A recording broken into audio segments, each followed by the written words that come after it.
Ano? Kamusta ang panliligaw? Kapal din naman ang mukha mo. Kung sa tingin mo, maliloko mo ako ng ganon, hindi mangyayari yon. Matagal ko nang alam.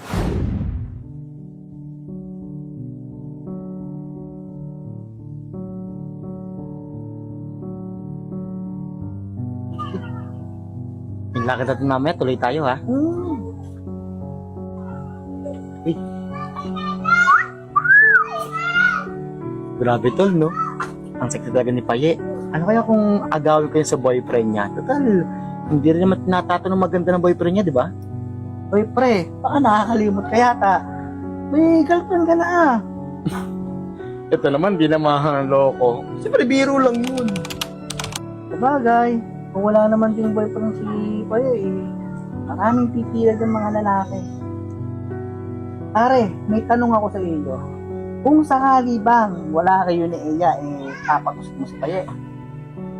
Alam mo, pwede ko naman iwanan yung girlfriend kong si Eya. Tapos, magsasama ka ni Paye habang nilalastay namin yung pera niya. Kaso, kung iiwanan ko naman si Eya, mawawala ako ng banker. Di ba, alam mo naman na doon ako humingi lagi ng pera eh. Ah, ganun ba? Sabagay, kung iisipin mo naman, mayaman din naman si Paye. Saka, alam ko naman na matagal mo na yung gusto. Ako ba? Baka mamaya may makarinig sa'yo kung maingay. Baka marinig tayo nung girlfriend kong si Eya eh. Mabukyat.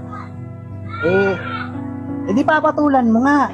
Sabi mo, baka mabukya eh. Huwag ka na maglihim pa, pre. Alam kong matagal na tayo magkaibigan eh.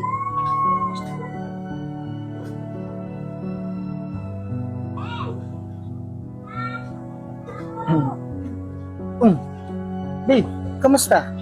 Wala ka bang work? May pupuntahan ba tayo? Okay lang naman ako. Pupunta nga kami Tagaytay eh. Kaso, may kasama na ako. Okay, sige. Gusto ko rin kasi makasama si mama eh. Ah, ganun ba? Kaso matatagalan na ako makauwi eh, mga 2 weeks. Gusto mo ihatid na kita? Ay, hindi pare.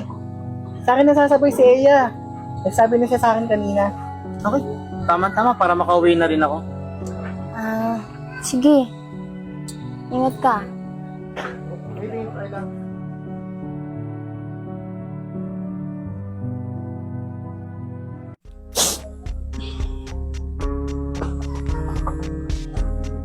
Hi, Kenneth. Payo nga pala. Pwede mo ba akong ihatid? May nakapagsabi sa akin na mga tropa mo na may gusto ka raw sa akin. So ano, gusto mo bang sumama? Oo naman. Ikaw pa ba? Alam mo naman na matagal kang nililigawan eh mula nung naging kayo ni Mark. Ngayon, wala na kami. So ano, tara na. Tara.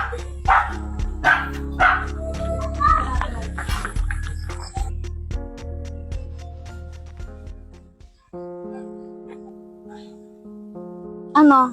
Kamusta ang panliligaw? Kapal din naman ang mukha mo. Kung sa tingin mo, maliloko mo ako ng ganon, hindi mangyayari yon. Matagal ko nang alam. Kaibigan ko si Eya. At sinabi ko sa kanya ang mga sinabi mo sa akin dati na kaya mo maging kabit. Basta, sagutin lang kita. Matagal na ako may gusto kay Eya. Kaya nagpasya din ako na magsabi sa kanya ng mga ginagawa mong kalokohan. Yung mga pambababae mo. Alam mo, break na tayo. Tsaka, hindi ako yung babae na lolokohin at peperahan mo lang. Tsaka, pwede ba? Umalis-alis ka na sa harap ko. Nalibad ba rin sa pagmumukha mo eh? Babe. Sorry babe. Nagawa ko na naman to kasi lagi kang walang time sa akin eh. At ikaw Patrick, kaya ba lagi mo akong tinatanong about kay Eya para magsumbong lang sa kanya?